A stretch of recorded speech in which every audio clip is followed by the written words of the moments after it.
Americanism, not globalism, will be our credo. Americanism, not globalism.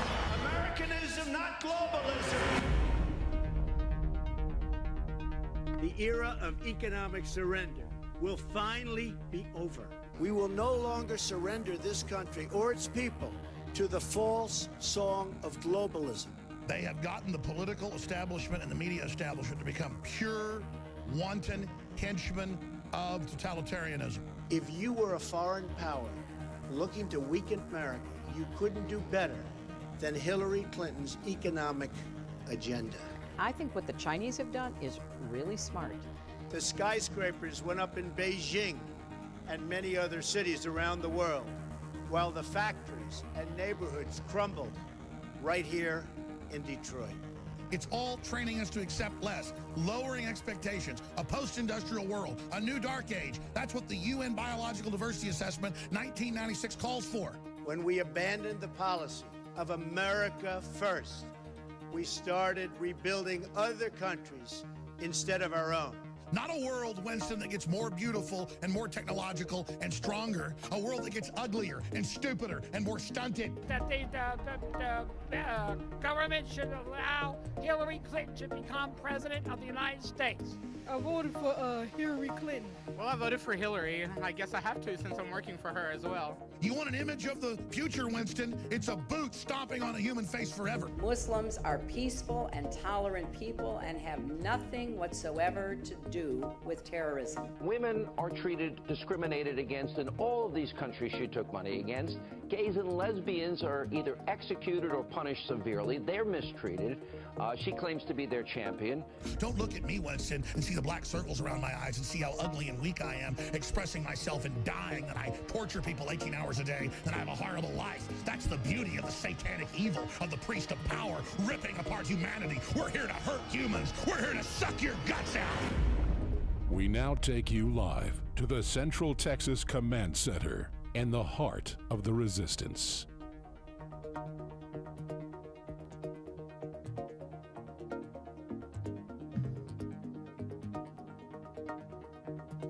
All right, well, that was interesting. We were going live about 10 minutes ago, and everything went dark here in the studio. This is Rob Dew reporting for Infowars.com. My cohort here, Owen Schroyer, the Cuck Slayer, is joining me. And we're going to go live right now to a Paul Ryan's holding a press conference for his disgraceful, basically Obamacare light bill that he was trying to push through. There's a lot of things going on here, and we'll talk about them. My first thing is let's get the government out of healthcare, and I don't think that is going to happen at this point. But guys, pull up the press conference behind me, and let's just go live to it. And because so Paul Ryan is coming out. They postponed the vote. They did not have the vote. They didn't have the votes to get it, so they just said, I guess they're pushing for the weekend. You know, the way I see it at this point is Obamacare is a total hostage bill, and Trump and the Republicans are saying, look, either take the new health care bill or we'll keep Obamacare and let it totally collapse. Yeah. So let's go live to Paul Ryan. Let's hear what he has to say. Everything he possibly could to help people see the opportunity that we have with this bill. He's really been fantastic. Still, we got to do better, and we will. I absolutely believe that. This is a setback, no two ways about it. But it is not the end of the story, because I know that every man and woman in this conference is now motivated more than ever to step up our game, to deliver on our promises. I know that everyone is committed to seizing this incredible opportunity that we have, and I sure am. Mr. Speaker, two questions on health care. One is, talk about real people. Now you've got a law in the books, the Affordable Care Act, that you guys don't like, the White House doesn't like, but it's going to be the law for the foreseeable future. Do you plan to try to help it along and prop it up, or do you plan to just let it wither? Yeah, that's the problem. I worry. The question is we kind of prop it along and try and prop it up. It is so fundamentally flawed. I don't know that is possible. What we're really worried about is, and you've heard me say this all along, is the coming premium increases that are coming with a death spiraling healthcare system. That is my big concern. We just didn't quite get consensus today. What we have is a member-driven process to try and get consensus. We came very close, but we did not get that consensus. That's why I thought the wise thing to do is not proceed with a vote, but to pull the bill and see what we can do. But I don't think the law, as it is fashioned or anything close to it, is really going to be able to survive. Will you work on legislation now to try to fill in the gap? We'll see. We're going to go back and figure out what the next steps are. Yeah. Can you explain if it is the conservatives of the Freedom Caucus who effectively drove out your predecessor, John Boehner, are they responsible for the defeat here today? Well, I don't want to cast blame. There is a block of no votes that we had that is why this didn't pass. They were a sufficient number of votes that prevented it from passing, and they didn't change their votes. We were close. Some of the members of that caucus were voting with us, but not enough were, and therefore, and I met with their chairman earlier today, and he made it clear to me that the votes weren't going to be there from their team, and that was sufficient to provide the balance to not have this bill pass. Mr. Speaker, you all swept the House, won the majority with a promise to repeal Obamacare. The majority in the Senate with a promise to repeal Obamacare. The White House with the promise to repeal Obamacare. How do you go home to your constituents and send all of your members home to their constituents saying, you know what? It's not even 100 days into the administration. Sorry, folks, we just can't figure it out. Dana, it's a really good question. I wish I had a better answer for you. I really believe that Obamacare is a law that is collapsing. Yeah. It's hurting families. That it's question not is working. totally irrelevant. It was designed in a fundamentally flawed way. We believe this bill is the best way to go, but we just didn't quite get the consensus to get there. Yeah. Because you wanted to keep it in secret. The bottom line is Obamacare right now remains the law of the land. Is that going to change in 2017? Yeah, I don't know what else to say other than Obamacare is the law of the land. It's going to remain the law of the land until it's replaced. We did not have quite the votes to replace this law. And so, yeah, we're going to be living with Obamacare for the foreseeable future. I don't know how long it's going to take us to replace this law. My worry is Obamacare is even worse. Actually, I think we were probably doing the Democrats a favor. I think we were doing the architects of Obama a favor. And then the Democrats did them a favor. I'm telling you, the dynamics of this I guess that favor is hearing not today going to be were given to them, unbelievable. and it's going to get worse. And so I don't think the architects of Obamacare, I'm sure they may be pleased right now, but when they see how bad this thing gets, based on all the projections we're being told by the plans that are participating in Obamacare, I don't think they're going to like that either. Look, 5 states, you got one plan left, one choice. Over a third of the counties in America, one plan left. And the kinds of projections we're being told from the people providing health insurance to these people in plans, it's going to get even worse. And so I don't think the architects of Obamacare envision this future. It's certainly not one we want for the American people. And I wish we had the kind of consensus we needed to bring a bill to the floor to pass and replace it, but we just don't have that right now. Chad. What about, though, the political capital that was burned here? You have to keep the government open in about 5 weeks. The debt ceiling, you still want to do tax reform. I know you say that this part was integral to getting to that part.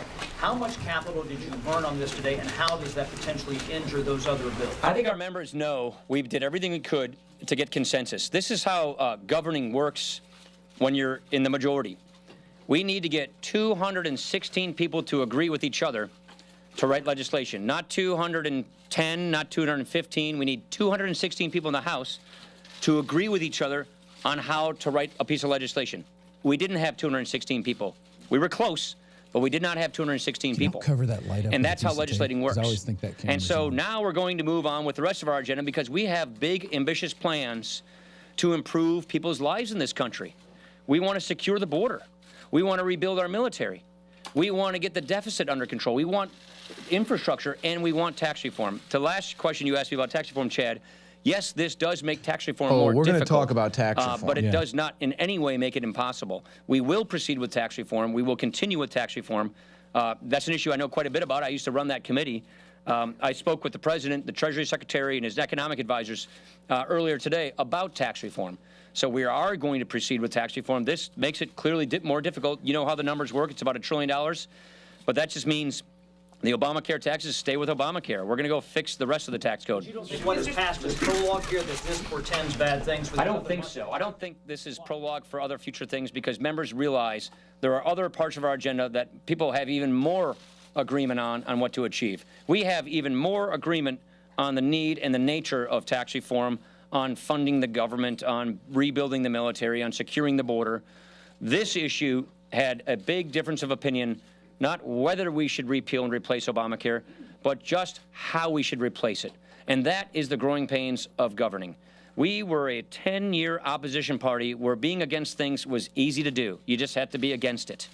And now, in 3 months' time, we try to go to a governing party where we actually have to get 216 people to agree with each other on how we do things. And we weren't just quite there today. We will get there, but we weren't there today. Yeah.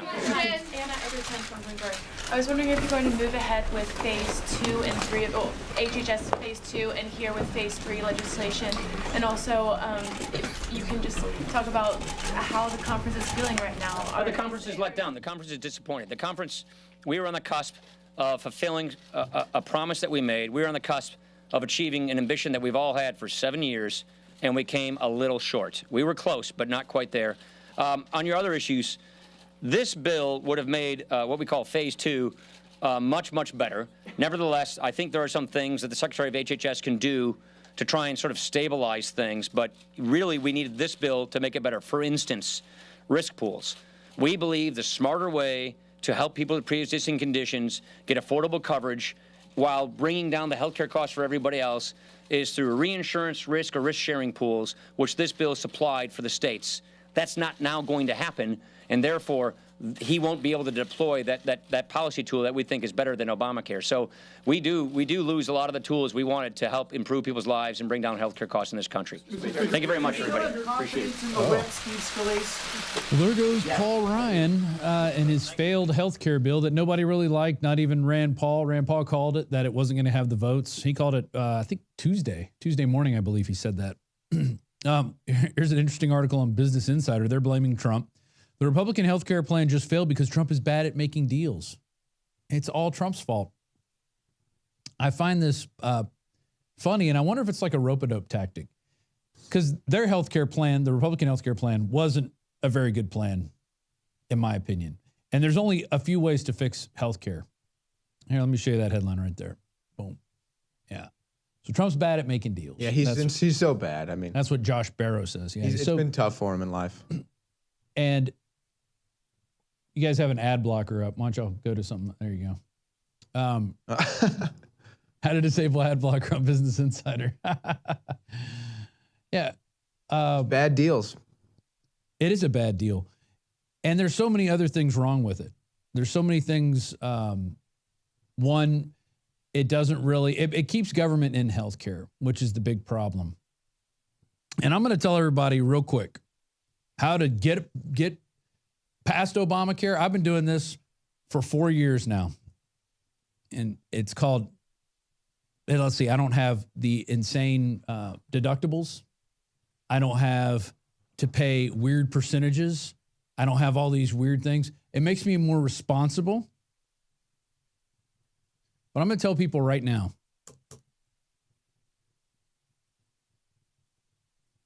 I'm going to tell people right now how they can get out of the healthcare system. You can opt out of it. It's very easy. It's called health sharing. I was part of a group called Samaritan Ministries. You can look that up, see what that's about. There's 3 health sharing groups. And if you type in, well, I'm just going to do this right here on camera. Hey, you can bring it up. Yeah, bring up Samaritan Ministries. And I'll show you how these things work. Health sharing. There's a group called Christian Health Sharing, Liberty Health Share, which I'm now a member of. I actually went from Samaritan to Liberty, and then Altura Health Share. And the way these work, you cover your costs up front. And when you go to a hospital, here's what they don't tell you. You have a blood test that say costs them $20, they charge you $30 for it. Well, when it goes through the health insurance, they charge you $130 for it. That's how they scam you. That's how health insurance is a scam. If you go to a doctor's office, more people are there in the doctor's office to do insurance paperwork than they are to give you health care. Because it's not about health care. It's about paperwork and insurance companies. That's what it's all about. And if you want to stay in that system and be a sucker, that's your prerogative. But me and what I do in my family is we do the health sharing. And there's many ways to pay for this stuff. We put it on a credit card that we pay off slowly. And So after we pay our medical bills, we submit the receipts, and then there's different tiered plans. We have one that's 100% reimbursement. So after we submit our receipts, then we get paid back, and it's paid for by the members. And you know what I'm paying per month? A little over $400 for a family of six people. Now, you left yourself out of that.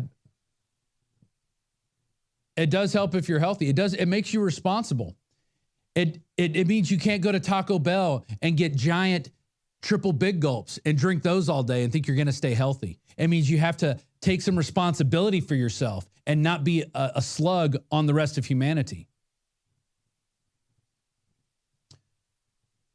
And so, and I got Joe in there telling me this and that about things. Let me tell you something. When you take responsibility for yourself and for your own health care, you will find your health gets better. You will find you don't rely on prescription drugs as much. You will find all kinds of things. Alex Jones is calling me right now, so I'm going to go ahead and take this call. Must be. I'll carry on where hey, you Alex, left go ahead. off. Or you want to carry this live on air? Well, I don't know. Do you want to go live on the air? Yeah. We had a power outage, but everything came back up, so we went back live on the air. We're covering the healthcare. The Paul Ryan just had a healthcare conference, or why the vote. Oh, okay. Yeah. No. Okay, cool. You never not take a call from Alex Jones, even when you're on the air. But getting back to these, when we went and had my daughter, actually the last two kids we were on health sharing plans. I think one cost us about $450 and the other cost us about $600. We paid for all the costs up front, and then we were reimbursed. So when you look at the reimbursements. So I would encourage people to do that instead of fluttering around going, well, I have to pay $1,300 to $1,600 a month to cover my family. And then they're not going to cover any costs until we hit $6,000. So let's add that up. Let's see what that. If you'd like, you could just send somebody over to just break your leg or something to make it worth it. $1,600 times 12 plus $6,000. I'm going to start a new service. Well, you have to pay $25,200 before the insurance company is going to give you anything. Anything. $25,000. How is that health care? How is that medicine? How is that anything but a damn boondoggle for the insurance companies? And that's what you're going to get with this Republican plan. And I think Trump let it die for a reason, because Obamacare is going to die. It's going to go into the death spiral. There's going to be more people kicked off their plans that can't get back on. The one thing good he did was take away the individual mandate. We don't have to pay the IRS now. He'd sign that through executive order, which I think is all I need to do. And then it's going to die on its own. And then the new bill did have tax cuts in it too, which the Democrats hate. Which, you know what? I'll just go ahead and address this now. Go ahead. The Democrats all day cited tax cuts as one of the reasons why this new bill can't pass. Let me explain something about tax cuts. Let me explain something about higher taxes, okay? Because for some reason, liberals and Democrats don't seem to understand this. When you have high taxes in America, do you know what businesses do? They leave the country. Why do you think businesses have been slowly going overseas in the last couple of decades? Why do you think the richest people in America move their money overseas? Okay? Because they're trying to avoid taxes. So let me get this through the Democrat and liberals' minds. When you raise taxes, you aren't getting more taxes, you're losing taxes because smart rich people are taking their money overseas. So that income that would have been taxable is no longer taxable. So you don't get any tax at all. So in fact, your higher tax ends up being the greatest tax cut of all because smart, rich people don't pay it. Okay? And when you cut the taxes, now all of a sudden, rich people and big business owners want to stay here because we have the best taxes. So you get more business, you get more income, and guess what? You get more taxes. That's what happened when Kennedy cut taxes. They saw the biggest receipts ever. This is what's interesting. Notice how Paul Ryan came out by himself. There was nobody standing there with him going, we're the Republicans, we're standing together. They're like, dude, get out there. You screwed up. You couldn't get the votes for this. Maybe this is a way to get rid of Paul Ryan. Well, here was the interesting thing about this whole thing to me, because I felt like the entire time the Democrats were just embarrassing themselves. They cited two things. Every single one cited two things, Rob. They said tax cuts, which I just roasted, and they also said X amount of people will be losing their health care. No crap. That's the point, to get them off the more expensive policy onto a new, less expensive policy with lower premiums. So they keep saying they're going to lose their tax, they're going to lose their health care. That was the point of the new health care. Of course, they're going to lose their health care because we're getting rid of Obamacare. That's the whole point of the new bill. I'm seriously infuriated by the lack of logic and common sense of these Democrats. And then the ultimate irony is, I'm glad they didn't want to pass the bill. I would have voted no with them. So how do you like that? That's what I was saying the whole time. If the Democrats were smart, they would have voted to pass this bill because Ryan would have loved it. It would have been a win for Ryan. At this point, I feel like Trump is just kind of like just waving his hands at the issue, injecting a comment every once in a while like this, that, or the other. And he really just kind of seemed to be handoff at this point like, okay, Obamacare is going to collapse on its own, or maybe we can get this better health care in. And like you said, kind of just put the onus on Ryan, who had to delay the vote yesterday and then cancel the vote today because he can't get the yes votes. If the Democrats were smart, they would have voted to pass this bill and they could have kept government's hands in our health care. But because the Democrat Party is so obsessed with identity politics, they voted no. They didn't even care. You could have literally, in fact, I'm even convinced you could have put out the exact same bill. You could have literally printed and proposed the exact same bill put out Obamacare and just named it Trump Care, changed Trump Care, and they would have said no, because that's basically what they did. And by the way, all of these Democrats up here saying higher premiums, less options. Wait a second. That was the result of Obamacare. Yeah. So now the Democrats, in my opinion, I think, lost their chance to keep government in our health care. And they just completely blew it today. And now Paul Ryan, who I guess thought with the numbers he had in the House, he could get this legislation through, failed. So basically, people were pissed. They wanted to see the bill, and they're like, well, we're not going to let you see all the pieces of it till after we pass it. And while maybe you could say you're not hearing enough from Trump on this proposed bill, and you want to hear Trump say, no, full repeal, stop with any sort of this care, let's full repeal Obamacare. I think maybe he had an idea that this wasn't going to pass, and that's why he kind of just wiped his hands of it and said, go ahead, Paul Ryan, go ahead, House, do what you got to do. I know the votes aren't going to be there, so we're just going to have to come right back to the drawing board. And that's where we're at now. And I hope that the drawing board continues to be erased until there's a full repeal of Obamacare. I don't understand this. I've listened to hours and hours and hours and hours and hours of this healthcare hearing. I haven't heard one representative just say, why don't we go back to the way it was before? Why don't we? Did we not have healthcare in this country before Obamacare? I'm sorry. Yeah, we did. We had some of the best in the world. Why don't we just go back to it? Well, I think it's too late to even do that. The way the insurance companies have their meat hooks and everything. Great. So Obamacare is holding us hostage. I said $1,600 a month. The average is actually $1,511 a month. So I was wrong. Thanks for getting that. By a little bit. I just want to correct the record there. So maybe it's like $24,000 before the insurance company starts paying for your medical care. You know, hey, who's got you got 25,000 just laying around? I wish I did. Yeah. But you know what? You got to give it to the insurance company. But back, give it to them. But back to the point that you were making earlier, what benefits do you have for taking care of yourself? You know, what benefits do a average insurance program? Yeah. Exactly. I mean, I knock on wood, but I never have to go to a damn doctor. ever. I'm never sick. I never go to a doctor. I don't need it. I don't care. That's why I didn't care when Obamacare kicked in and I actually lost insurance. I lost insurance thanks to Obamacare. And then I ended up just paying the penalty, taxation without representation. Never needed the insurance.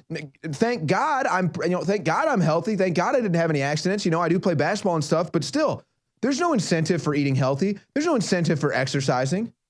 And then, of course, we had that illustration. If you go to these robot doctors that will prescribe your insurance, they don't even have a clue. They'll tell you you're overweight when you're underweight. Yeah.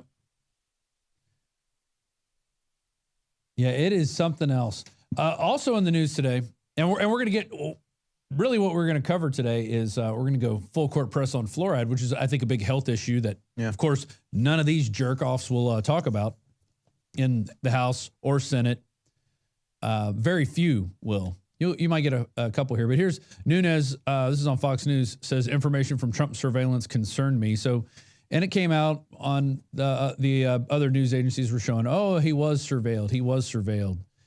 And the big thing with this is the unmasking of names and how it was distributed through the intelligence circles. So, when a foreign entity like a GHCQ grabs communications from us, or the NSA is grabbing communications from foreign dignitaries calling here and talking to people, they mask the names of the Americans they're talking about.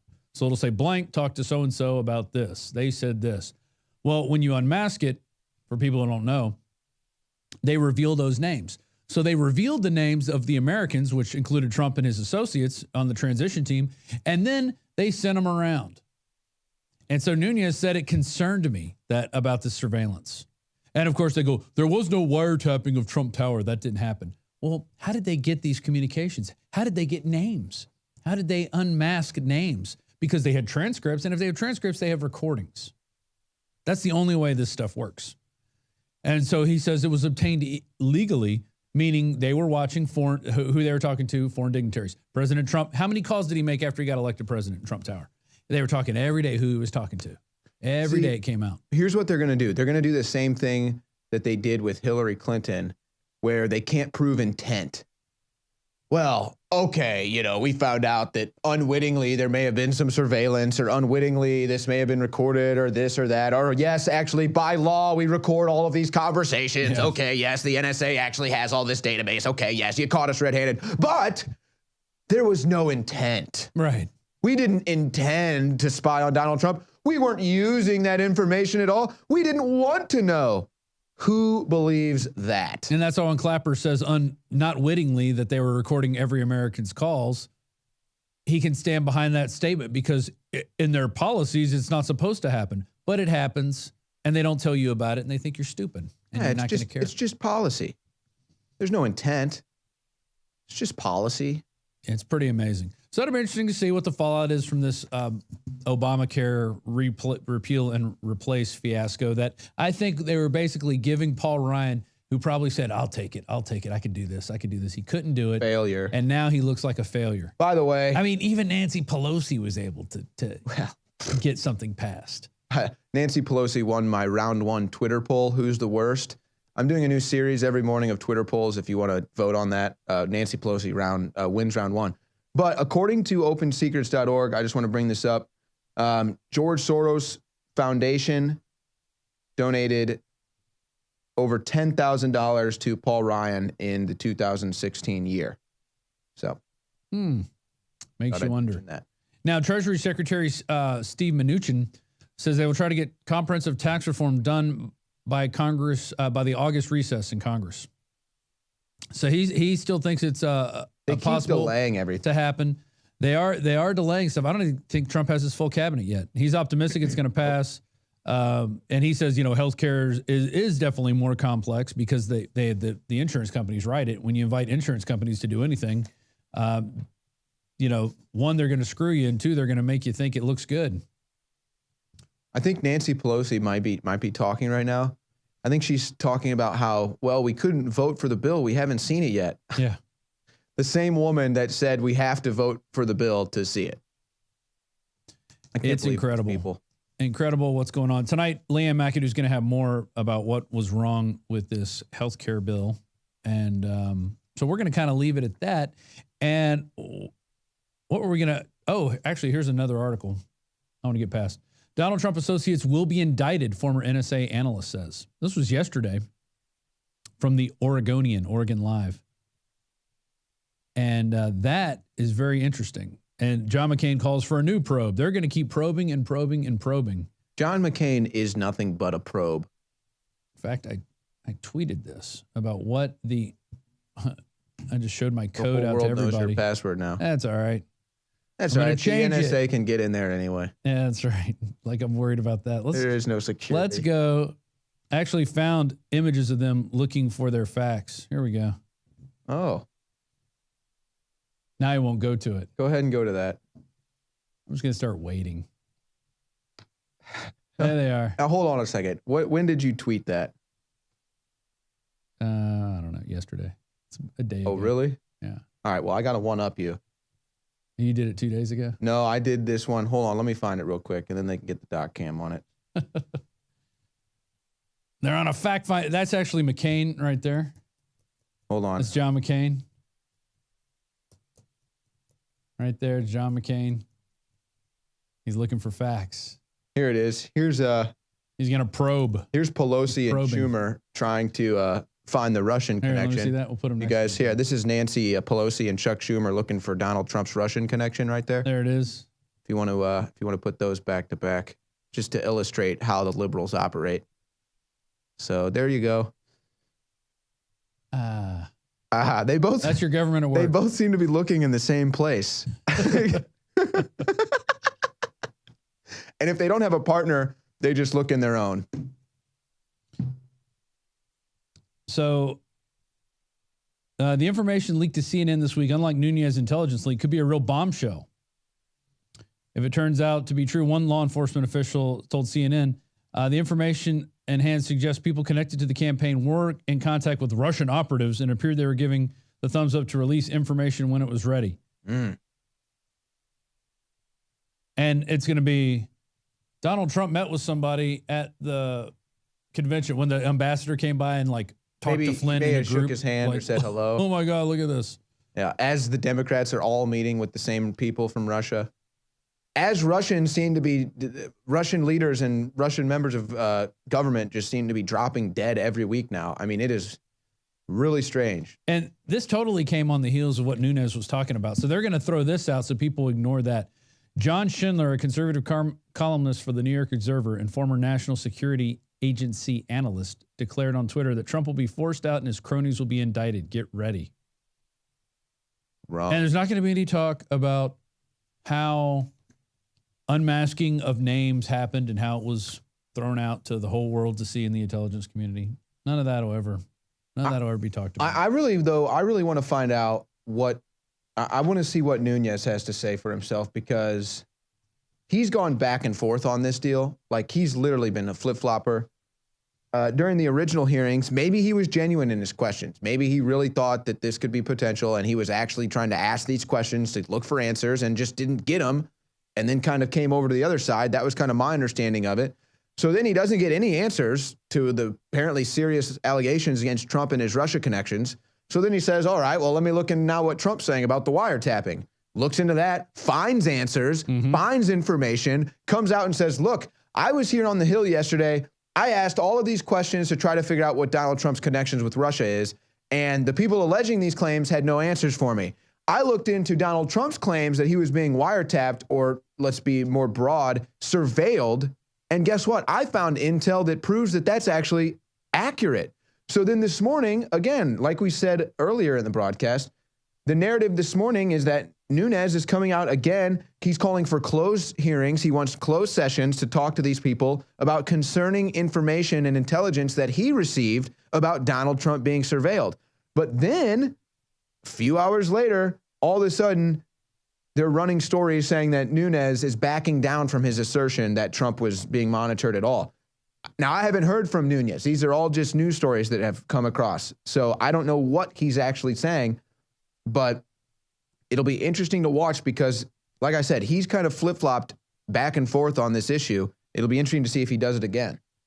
And so they're picking up with the Paul Manafort who said he would go in front of an open hearing. Yeah. So that makes Paul Manafort, Roger Stone. I mean, they're ready to talk. Yeah. But nobody wants to have them in front of Congress on C-SPAN. Here's what Dinesh D'Souza said. So they pulled the bill.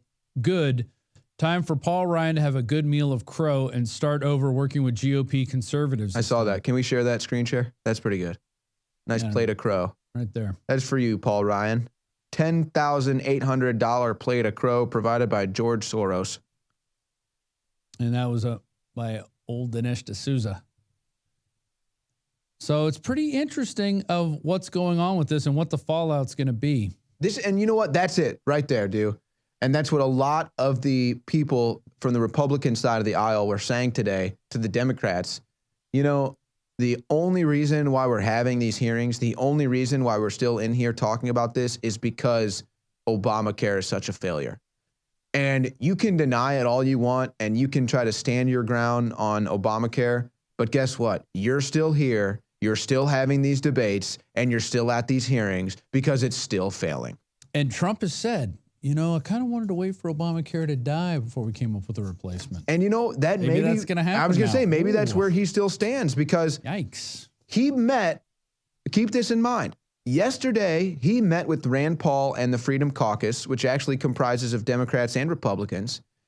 And the Freedom Caucus, added with the Democrats, can stall this bill or any bill in the House that comes across the table. Trump knew that. He knew that coming in. When he met with Rand Paul and the Freedom House Caucus, he knew based on the numbers that he was not going to get the vote. And he continued to put the mandate out that said, you know, vote or it's Obamacare. Mm-hmm. And then what happens? Paul Ryan pulls the vote for the second day in a row. So again, I think it's perfectly reasonable to say, hey, Donald, we don't like this bill. We want full repeal. Why aren't you listening to us on this? But if you kind of look at the way he's handled it, he's kind of put the ball in Paul Ryan's court, which is dangerous. But Paul Ryan, I guess, is a loser. He continues to miss. And we are stuck with Obamacare, which if that's what Trump wants to prove is a total failure, that's what he's got right now, at least for the time being. That's right. And so right now you're looking at all this healthcare news and going, God, what can I do to work with my healthcare? How do I make myself healthy if you know the people in Congress are just going to keep messing around with this flawed insurance system, making people buy something they don't need? Well, do you know what's in your water? Do you know? Have you ever looked and seen the contents of your water bill? Actually, once a year, they'll send you like all the different things they put into it. And if you live in Austin, like I do, they put this chemical in your water called fluoride. And I think that's what we're going to talk about for the remainder of the show. And I want to start with Exhibit A. Guys, I'm going to put this right here. And Exhibit A is a Harvard study, and it's called The Impact of Fluoride on Neurological Development in Children. Because one of the big things they say is the reason we put fluoride in your water is to help children have stronger teeth. This is what they say. They want children to have strong teeth, even though you drink water and it goes in your stomach. Yeah, you don't swish it around in your mouth. Let's see what they said. And they're talking about average IQ loss. Children in high fluoride areas had significantly lower IQ scores than those who lived in low fluoride areas. The children studied were up to 14 years of age, but the investigators speculated that any toxic effect on brain development may have happened earlier, and that the brain may not be fully capable of compensating for the toxicity. And here's a quote. Fluoride seems to fit in with lead, mercury, and other poisons that cause chemical brain drain. The effect of each toxicant may seem small, but the combined damage of the population scale can be serious, especially because the brain power of the next generation is crucial to all of us. So it's kind of like what we were talking yesterday with the inbreeding, and your generations are getting dumber and dumber. Mm-hmm. Well, this is another way they're dumbing people down. And, you know, think about this too, Rob. Okay, so let's just say they're just putting it in the water, right? Well, guess what? That water is used to water the plants. That water is used on everything, on your dogs, your food. I mean, literally the pasta, when you boil water, which also concentrates the fluoride. I didn't know if you knew that, but when you boil water, that actually concentrates the fluoride too. So it makes it even worse for you. So basically it gets into everything. You shower, it gets into your pores in your skin. You're taking a hot shower, it gets into those pores, it gets inside. So, I mean, it's basically everywhere. I mean, who knows the serious impact that we've had from this long-standing fluoridation of water. I mean, do you just want to go back and forth with articles here? And well, I do, but I want to. We have two kind of 15-minute videos, 10-minute videos that I'd like to play. One of them's from a brain surgeon who might know a thing or two about fluoride and what it does to your brain and neurotoxins. And the other is a biochemist. He's a biochemist who also studied the effects of fluoride and wrote 2 books on what fluoride does to your body. So I think let's play Dr. Blaylock first. This is Russell Blaylock, whom I interviewed back in, I believe, 2010 or 11. And we were talking about a lot of things. We did a section on fluoride, and this is a short section of a full interview that we did with Dr. Blaylock. Amazing individual. I believe he puts out a newsletter called the Blaylock Report through Newsmax. And he's been doing that for years. And it's funny, listening to a brain surgeon when he's on the Alex Jones Show talking about the New World Order and globalism and what it's doing to large populations of people, and it's not for the better.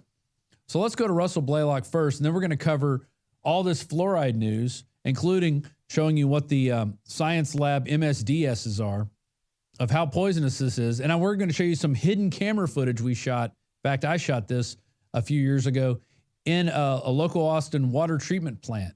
And I'll show you where they hooked the fluoride up from these giant tanker trucks that they drive cross country from Florida. They hook it up to these tanks and pump it into a pump house. And there's warning signs everywhere. Don't get this stuff on you. This is poison. So they put it in your drinking water and tell you it's for your teeth. So you swallow it. All right. Start asking yourself, does that make sense? And while you're watching this video, run into your bathroom real quick and grab your toothpaste and look at the back of it. Because it's got fluoride too. It's a little different. It's called sodium fluoride. And look and see what the back of it says. It says, don't swallow this. So if it's good for your teeth, but you're not supposed to swallow it, why do they put it in your water that you swallow? Ask yourself these questions and then get mad and then ask yourself what you're going to do about it. Let's go to Dr. Blaylock. If you gave the fluoride after birth, the animal became very lethargic, sort of like a couch potato, didn't really want to do anything, became very apathetic acting. So this was a very clear effect with objective, computerized evaluation of the behavior of these animals. She used over 500 animals. She completed this research, and she also measured the fluoride levels in the animal's brain and found some very interesting things. It's that fluoride tends to accumulate in the part of the brain that controls behavior, particularly the hippocampus and the other limbic areas of the brain. She brought this research to the National Institutes of Health. They asked her to present this and the results of her research. Well, at the same time, after she wrote up her research, she had presented it in one of the very prestigious journals to be published, and they didn't know it. So she presented it to the National Institute of Health, and their response was very cold. And she said when she was walking through the National Institutes of Health, all the walls were adorned with big posters proclaiming the effectiveness of fluoridation of water and promoting the fluoridation of water. And she said, this isn't a very objective audience I'm speaking to. Well, they were very hostile and very cold to her during her presentation and didn't even ask questions. So when she got back to her institute, they asked her about sending this to a journal to be published. And they wanted the name of the journal. Well, she wouldn't tell them because she knew they would try to stop the publication, try to influence the journal not to publish it. So she wouldn't tell them, and it was published, much to their dismay and anger, and a wide audience of scientists began to look at this research, which for the first time proved that fluoride added to water in the concentrations that humans are exposed to was producing profound changes in the brain and altering behavior of young animals exposed to it. We have to realize at the time, women were adding fluoridated water to reconstitute the baby food. Well, over half of babies get reconstituted baby food. They're not breastfed. So this was tens of millions of babies were being exposed to concentrations of fluoride that were used in this experiment. Where she, after they found that this had been published, they fired her. And the Forsyth Dental Research Institute, in fact, about that time, had gotten a $250,000 grant from the Colgate Company, which fluoridates their toothpaste. So she was fired from her job. She's never gotten another federal grant, and she was one of the top neurotoxicologists in the world. She had created this innovative new system. Well, she went back to her lab to get the rat's brains so that she could continue research on her own. It turns out they had flooded the lab, claimed there was a break in a water pipe. It destroyed her computer system, and they killed all the rats and incinerated them. So there was no tissue left to do any studies on. All of these things look rather suspicious, so you know, you have to come to your own conclusion. What does this mean? Number one, we know that there's numerous health effects of adding fluoride to water. We know fluoride bioaccumulates in the human body. That means it just keeps getting higher and higher concentrations the more you drink water. If you want to produce the highest concentration of a mineral, you don't put it in the food, you put it in the water, because people drink a lot of water, particularly in warmer climates. So that produces the highest level of bioaccumulation, and that's what we were seeing. Well, Dr. Yamanianis did some studies and looked at the different tissues in the body, found out the highest accumulation was in the thyroid gland.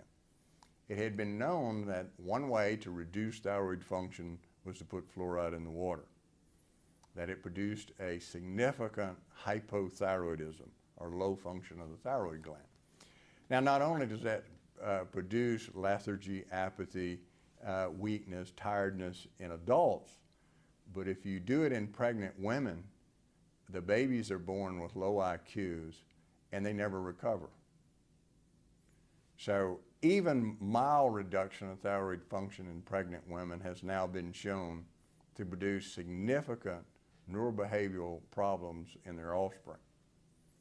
So we've got some rather profound problems with fluoridation that are now well documented from laboratories all over the world without any question. For instance, one of them Dr. Varner did out of Europe, in which he looked at 0.5 parts per million, which is half of what's put in water, and found significant death of neurons in the brain and damage to the blood vessels that supply blood to the brain.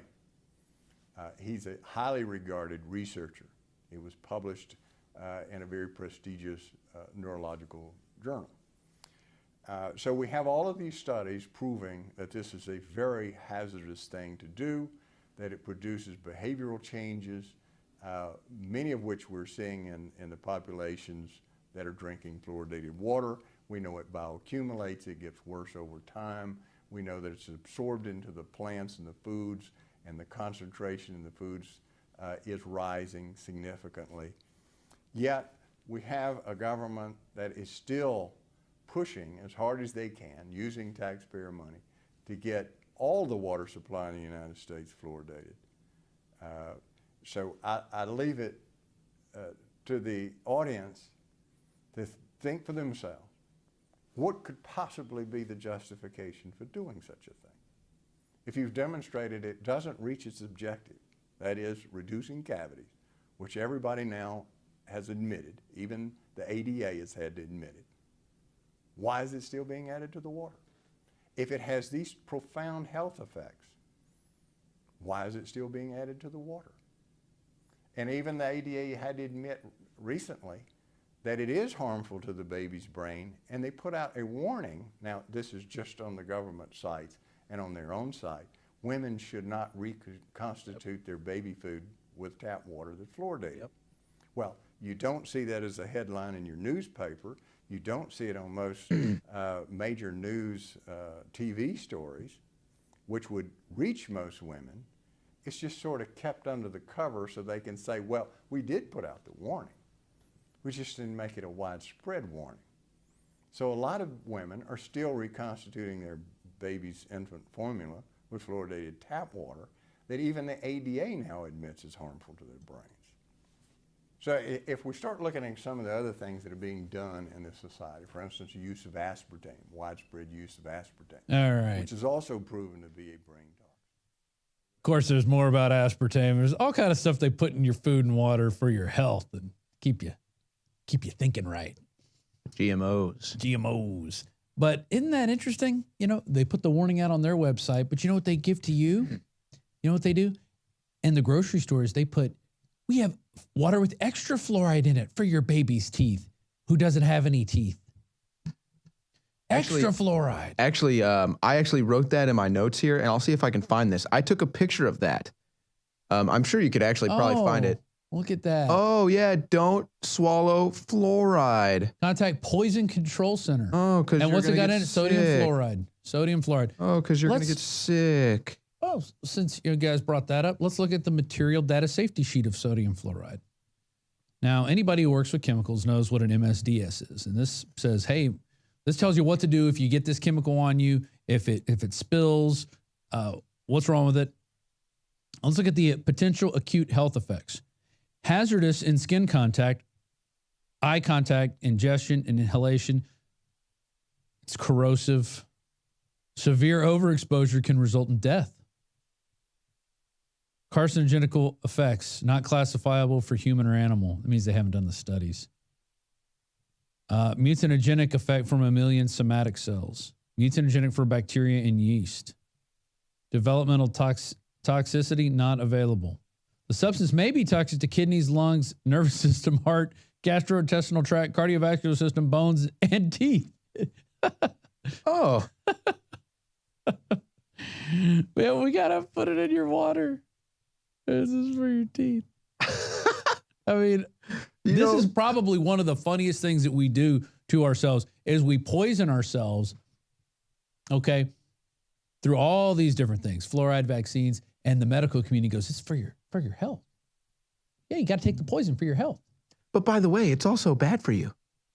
They even admit it. It's also a neurotoxin. The hazard says don't it's give bad it to for your your kids. teeth. Don't give it to your and kids. bones.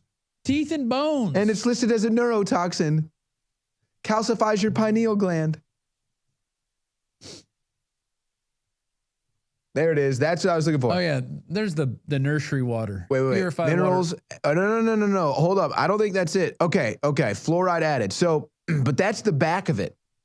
See if you can find the front image of the baby. Yeah. It's got a baby on there, and it says, with added fluoride. Woo! But actually, they quit making that because the ACA announcements, or I'm sorry, the CDC announcements and everything that was coming out of the ADA, the Dental Association, it was getting so public. There it is that the fluoride added. Woo, for your baby. Yeah, baby. But guess what?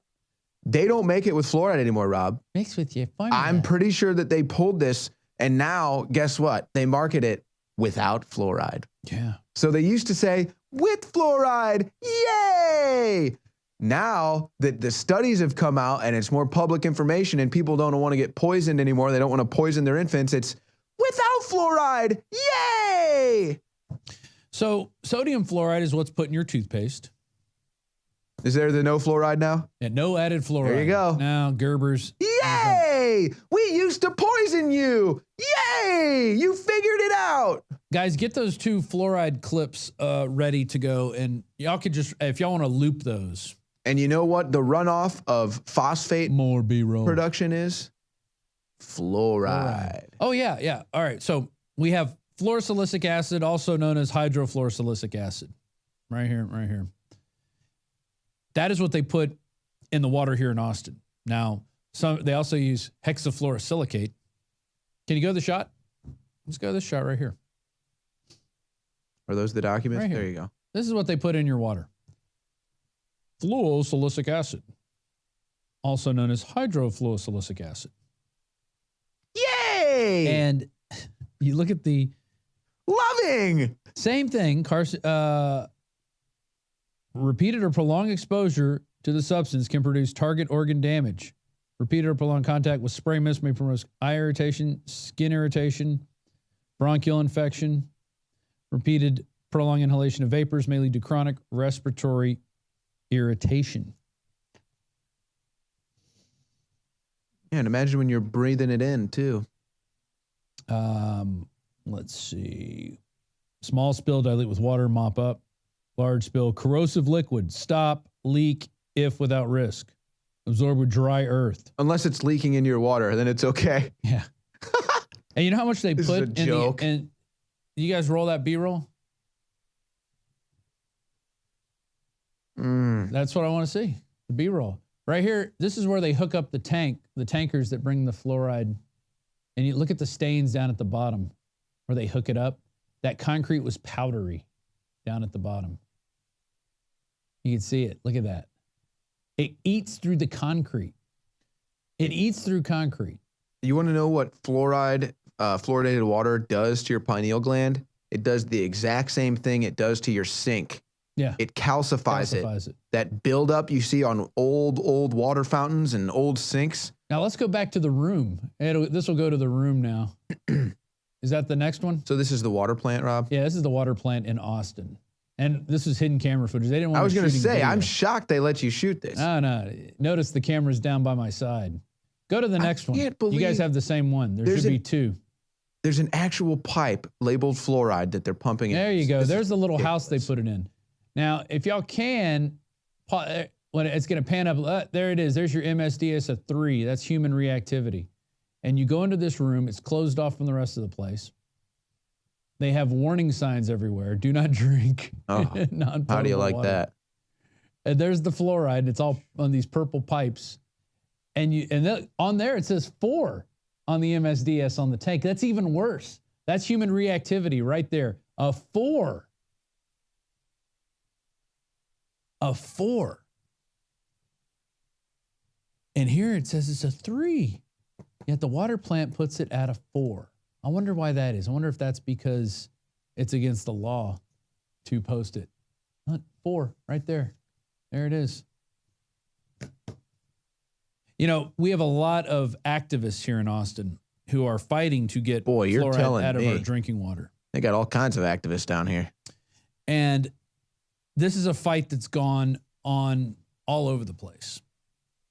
Well, you know, Trump needs to just say it. Just get the fluoride out of the water. Fluoride out. Come on, Trump. This is protesters demand filters if council adds fluoride to water. These are people who don't have fluoride in their water yet.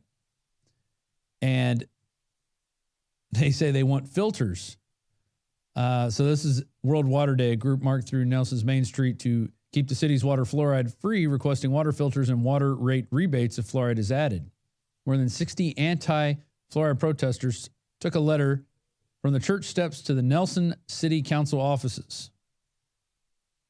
And they wanted to address the mayor, and they don't like it because it's forced treatments. They're putting a chemical in your water, and you can't control the dose. If you drink a lot of water, you're going to get more fluoride. If you drink less water, you're going to get less fluoride. So there's no dose control. Yeah, and imagine that with age too.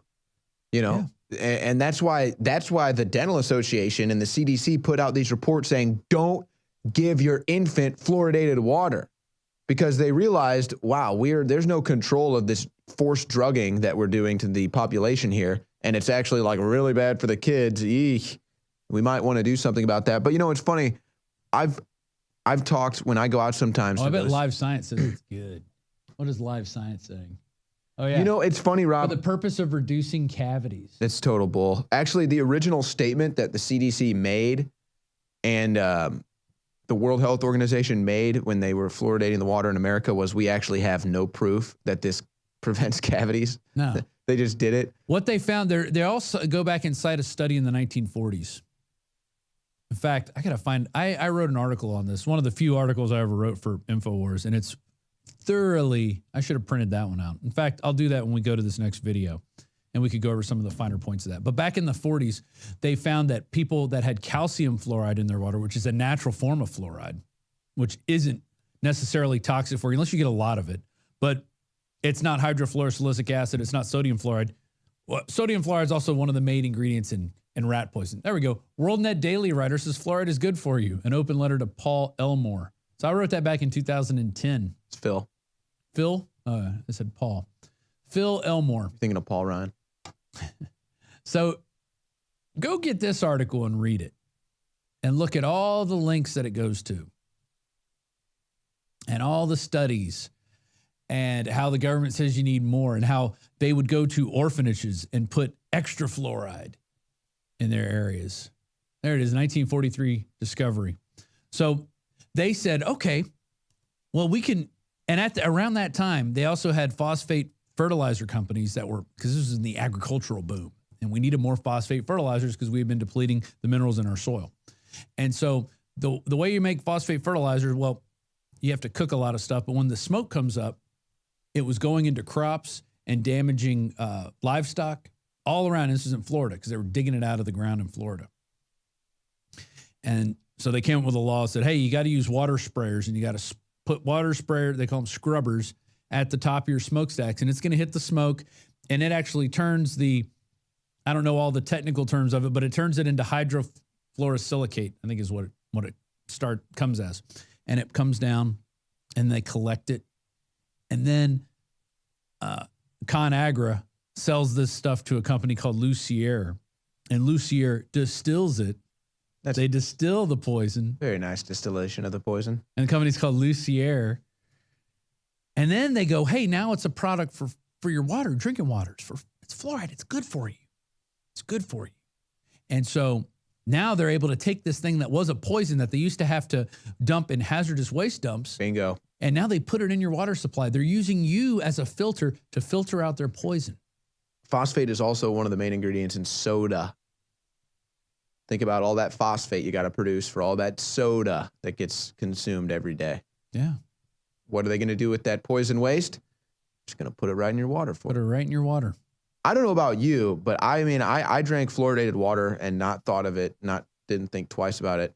Although actually as a kid, I guess, there was filtered water in my house. But my point is, I never thought twice about drinking out of a hose or drinking out of the faucet. It's just, it's probably not the best water, but I'm thirsty, I'll drink the water. Oh yeah, I used to drink out of the hose. Yeah. As a kid, obviously, a lot of, but at about the age of about 22 or 23, I can't remember, once I actually did the research. And it's not just fluoride either. I mean, fluoride they add to the water, like intentionally is what makes it so egregious. But, there's also glyphosates. There's all other kinds of chemicals in the water. And once I actually did the research on it, bisphenol A. I mean, honestly, they make those ads for cigarettes where they make, they tell you about the cigarette and everything. So the goal is to make it so disgusting that you never want a cigarette again, right? They show you the bad health, and everything that follows. It's the exact same thing for tap water. Yeah. Basically, I went and I did all the research. I found everything that's in it, including the government added fluoride. And I was like, hell no. Hell no. And I don't drink anything not filtered. Some government agencies that don't even, they took the fluoride out of their water. Oh, thank you. Yeah, this is my tome that I wrote back in 2010. The calcium fluoride, known as fluoride, is mined and is more expensive than sodium fluoride or hydrofluorosilicic acid or sodium silicofluorate, which are byproducts of the aluminum and phosphate fertilizer industry. That's right. So they take industrial waste, distill it, and put it in your water and tell you it's good for you. Aluminum cans, phosphate, soda. I mean, I love this. This is what happens when the truck driving with the fluoride, it crashes. Okay, this happened. Oh boy. Back in the day, a spill incident of the chemical on an interstate in Florida covering an area of 600 feet long by 60 feet wide resulted in the visit of more than 50 people to the hospital. Individuals complained of skin and respiratory irritation, including burning in the throat and headaches. A man riding in a truck with his arm out the window experienced burning on his forearm. The effects of long-term exposure to fluorosilicic acid are changes in bone, corrosivity of the mucous membranes, ulceration of the nose, throat, and bronchial tubes, coughing, shock, pulmonary edema, fluorosis, coma, and even death. The workers engaged for approximately In workers engaged approximately 30 years in the production of phosphate fertilizers, 9 out of 50 observed that they had decreased bone densities. When swallowed, severe irritation of the lungs, nose, and throat can occur, as well as severe damage to the throat and stomach. A probable lethal dose of 50 to 500, I believe that's micrograms per kilogram, classified as very toxic, has been reported for doses between 1 teaspoon and 1 ounce for a 150-pound person. A teaspoon of this stuff will kill you. Sounds loving. A teaspoon. You know, it's funny because you were talking earlier when we had the Life Science article pulled up. You were like, oh, I wonder what Life Science says. Like, I bet they're, saying it's good for you. I was actually shocked, especially considering what I've experienced lately with Google manipulating search results. I was shocked, but I'm telling you, when I went and I Googled it. I'm still addicted to Google. I still need to find these alternative. People sent some to me like DuckDuckGo or something, but that's another topic for another day. When I Googled fluoride in water and all different keywords and search terms like that, I'm telling you, Rob, it was like every source was like, yeah, it's bad, man. Like, it's not good. I mean, the tide is definitely turning on fluoride, although the debate's over. It should be, but these water companies. Get it out. These water companies like, well, the council has determined that we got to keep the fluoride in. You go talk to the council. We already have the pipes installed. Here in Austin, and they laugh at the people who go after fluoride. They laugh at them. And then they keep it in there, and the mayor, I think it was Leaf Leffingwell. Let me see that. They say stuff like, oh, my dentist said it's good. You know why dentists say it's good? Is because most of the dental foundations and organizations are funded by large groups like Colgate, who love to put fluoride in your toothpaste because they're part of the problem. This is part of that big industrial. Yeah, there it is. When is this from? Oh, 2015. Yeah, we have a lot of protests here in Austin. And one of my favorite activists is Linda Green, who I've had on the show many times. And she goes there and fights all the time. So that's what you have to do. You have to get yourself armed with some facts and go to these meetings. Because here's one from Durango. Many people don't know the true source of fluoride that Durango adds to its drinking water, and this guy sourced it. And it's industrial sodium fluoride from China is used in water fluoridation in Durango. So they're trying to get it out of their water in Durango, Colorado. And if you look, most of the country is fluoridated, at least 2/3 of it. You know what I just thought of? Because you were talking about dentists and fluoride. Dentists and fluoride are just like doctors and vaccines. Yeah. They can't let it go. Yeah, people that come up in, medical school and everything and work their way into doctors' degrees and everything and give the vaccines, they'll always tell you they're safe, this, that, and the other thing, because that's what they were taught. That was the propaganda they were fed, and they never saw anything different. And I'm guessing it's the same thing for dentists, because I've experienced the same thing. When I bring up, bad vaccines to doctors or my doctors, they usually scoff at it. When I bring up fluoride to dentists or my dentists, they usually scoff at it. So it's kind of the same paradigm there, even though, like we've illustrated, we can go on and on. I've got, there's an article 20 from John different Rappaport, stories here. Fluoride Wars. All you have to do is look up the dangers of fluoride, and you arm yourself with it's some so easy. facts It might and be go the talk at your easiest city one. council, and they might laugh at you. Get another friend to go with you. Document the fact that these people won't listen to you. That's the only way this is going to change. If you go up to them and say, look, here are the facts. Here are the books. Here are the studies. Get it out of my water. Get it out of my water. Get it out of my water. I don't want this stuff. Or you can filter your water, which if you go to InfoWarsStore.com, we have actually several types of filters that will pull fluoride out of your water. I use them. My kids don't drink anything but filtered water because I value their little brains. I want my kids to be smart. I don't want them to be suckered into thinking that government is the only way to help them. You don't want them to be zapped. Exactly. Go to the water filtration. I've got that water filter. We got ProPure, Alexa Pure. The water filter systems in there, ceramic filters, will pull out the fluoride. And all the other bad stuff too. When we get back, I'll pull one of the studies that shows you the percentages of what they pull out. I love the filtered water bottle there, that blue one. That one's amazing. You take that to the gym with you, take it to work. I gave one of those to almost all my family members for Christmas. They love it because, you know, when you're at work, sometimes you can't get the filtered water. Not all businesses are fortunate like we are to have filtered water all over. We used to have where the water, we had water fountains, and somebody put a label on it. Warning. Here, Yeah. It said, warning, this is poison, don't drink it. And nobody uses the water fountain here. We finally just removed them because we don't need them. We have really good spring water that we drink here, and we also filter our water. I mean, it's a no-brainer. It's a no-brainer. Give it a year. This is what I say to people. Take 12 months of your life to avoid tap water or just only drink filtered water. Maybe do Nascent Iodine, Survival Shield X2. And I'm telling you, you will notice a difference in your cognition, your energy, the ability to sleep and get up without feeling groggy. I mean, I'd be shocked if there was any human that gave that a 12-month run and didn't experience life-changing events. That's right, because the globalists and the New World Order want to keep you poisoned, dumbed down. You're more easily controlled that way. And that's why they want to do that. And that's why they have things like fluoride. They tell you it's good for you, and they have foundations and articles. Oh, wait a second. Like that. Wait a second. Nazi scum, Nazi scum, Nazi scum. The Nazis fluoridated the water that they gave to the Jews in the camp. And you know why they did that? To make them more docile. Because they knew the science, when you fluoridated water and you ingested it, you became more docile. You became more easy to control. You just walk around and look at your phone. Let's go to another video. This is Dr. Paul Connett, who we've interviewed here. He wrote a book, The Case Against Fluoride. He's a biochemist. He might know something about chemicals and what they do to cells. Biochemists, kind of chemicals and on biology and their effects. He's retired now, and he goes around. I think he runs a group called the Fluoride Action Network.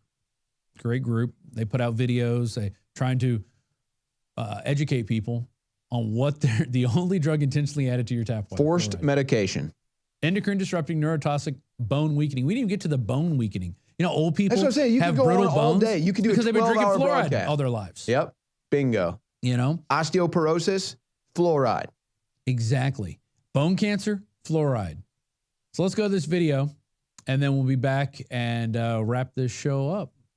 Been watching Rob Dew and Owen Schroyer here for the 3 to 5 hour live. It's got started a little late because of the power outage, but we're here and we're not going anywhere. So stay tuned. I think the most important thing to recognize about fluoride is that it's extremely toxic. It is very active biologically, interfering with many basic biochemical processes, enzymes, G proteins, hydrogen bonds, and so on. So it shouldn't surprise us that there's a wide range of health effects that are attributed to fluoride. But the bottom line is that fluoride is extremely active biologically, that the first opponents of fluoridation going back to the 1950s were biochemists, including scientists like James Sumner, who won a Nobel Prize for enzyme chemistry. And incidentally, there is no doubt that fluoride damages health because millions of people in India, China, and parts of Africa have had their health ruined by fluoride. The people have been crippled by fluoride and many other health effects. The argument, as far as fluoridation is concerned, is there an adequate margin of safety between the doses which cause this known harm and incidentally documented in this report by the National Research Council published in 2006. Here a fairly independent, balanced panel looked at the literature for 3 years, and in this 507-page report and 1,100 references indicated that the EPA safe drinking water standard for fluoride is 4 parts per million. It's not safe, it's not protective of health, and needs to be lowered. But before I get into the health effects, let me explain my first concern, which remains my top concern. The level of fluoride in mother's milk, mother's breast milk, baby's first meal, is extremely low. It's 0.004 parts per million. That means a bottle-fed baby in a fluoridated community in the United States, where we fluoridate the water at 1 part per million, is getting 250 times higher dose of fluoride than a breastfed baby. And that is extremely disturbing. This is a hazardous waste.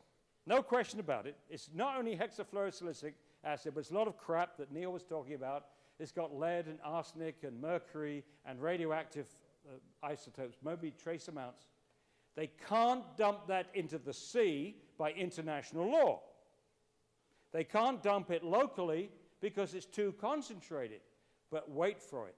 If someone buys it from them, you take away the label hazardous waste, and it becomes a product. Becomes a product.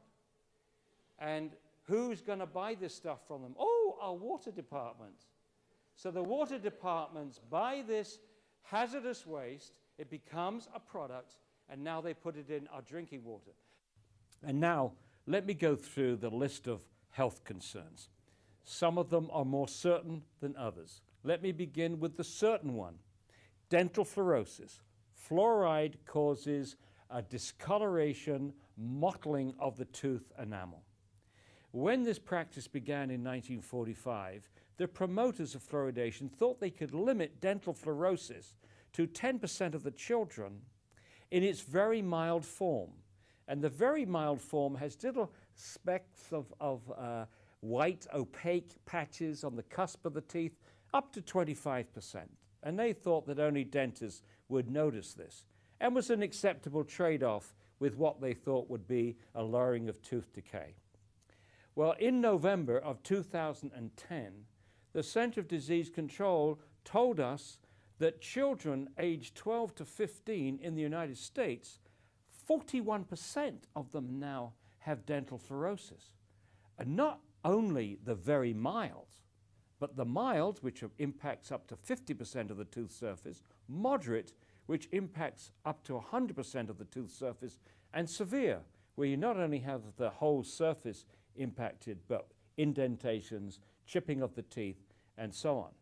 And 3.6% of children aged 12 to 15 in the United States have either moderate or severe dental fluorosis.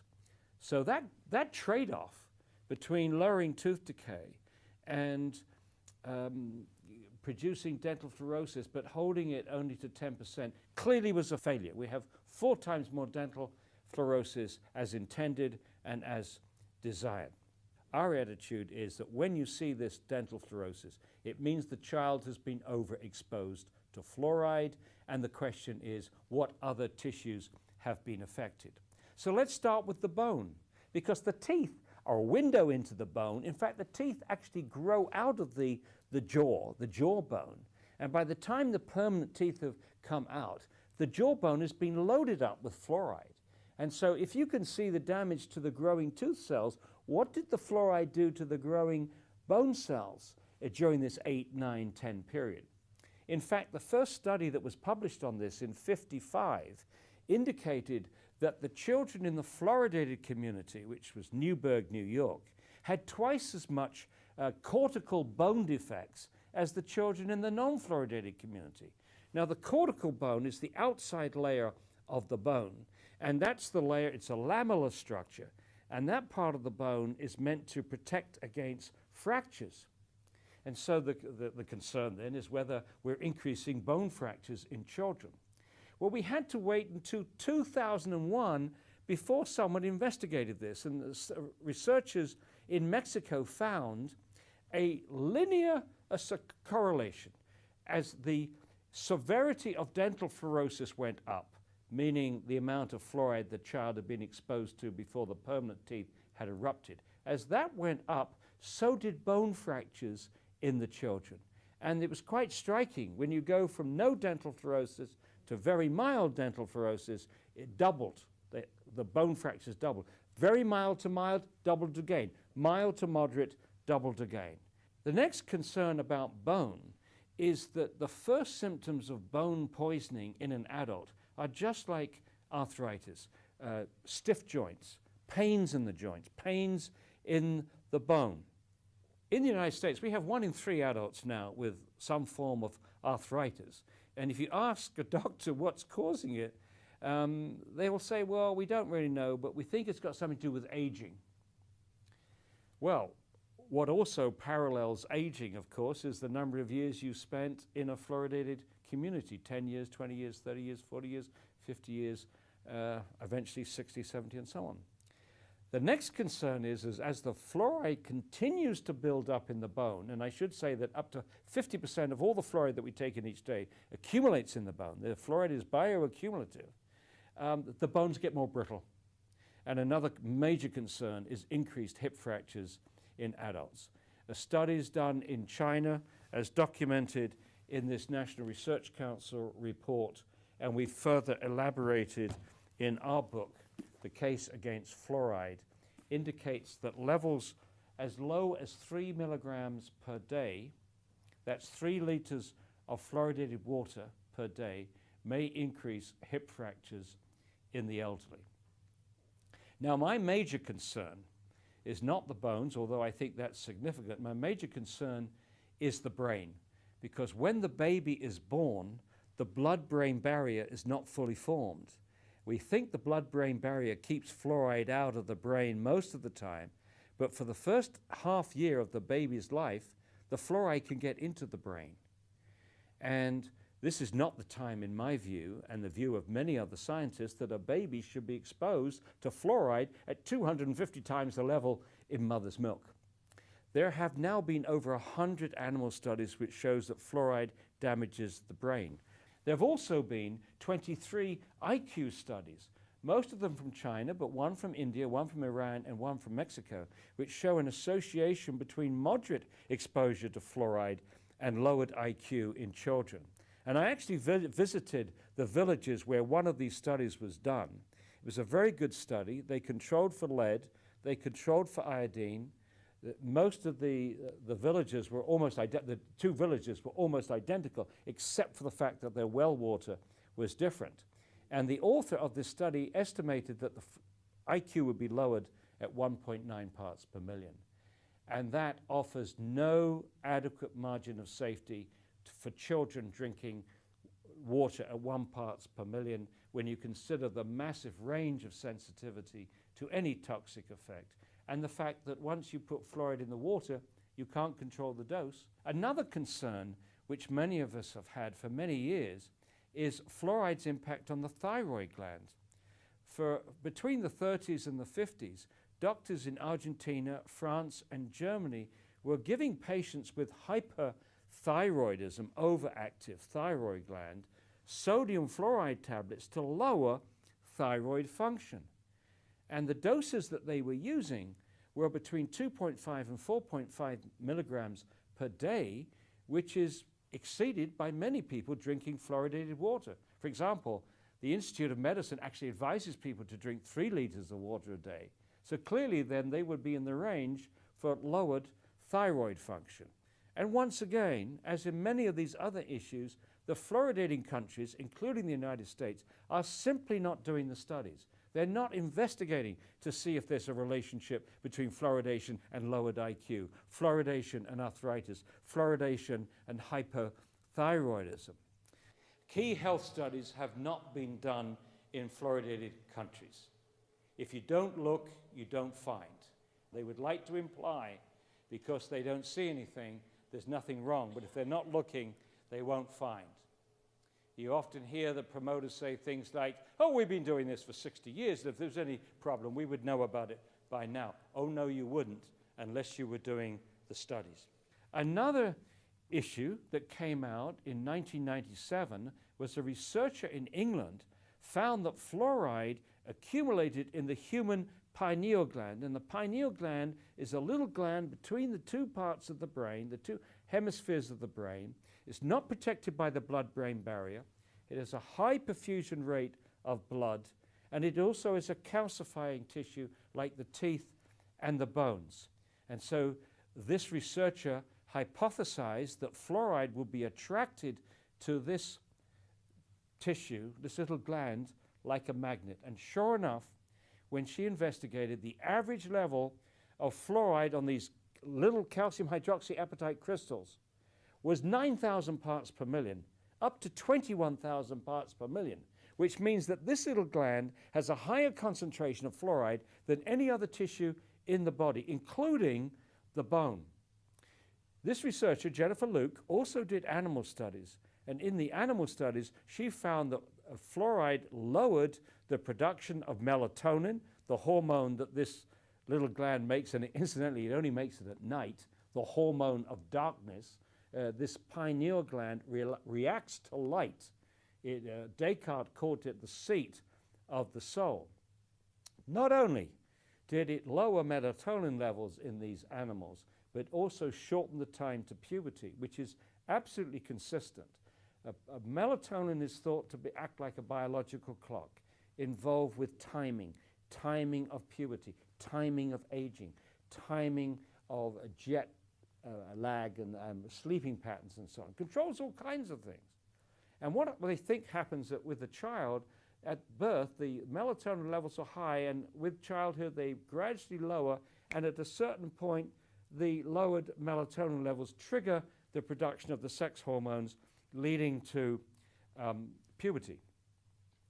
Ironically, that first study that was published, which I already referred to in the bones, also recorded that the young girls in the fluoridated community, Newburgh, were menstruating on average 5 months earlier than the young girls in the non-fluoridated community. Now, they didn't think that was significant at the time. Now, with Jennifer Luke's work, it is clearly takes on a new perspective. Kids now are reaching puberty 7, 8, 9. It has people very, very worried. But once again, the fluoridating countries have made absolutely no effort to reproduce Jennifer Luke's work. And it's not difficult. They could have done it easily. The Department of Health and Human Services has adopted to this, quote, sacred policy of fluoridation is to deny, critique the methodologies, but don't attempt to reproduce the studies. If you don't look, you don't find.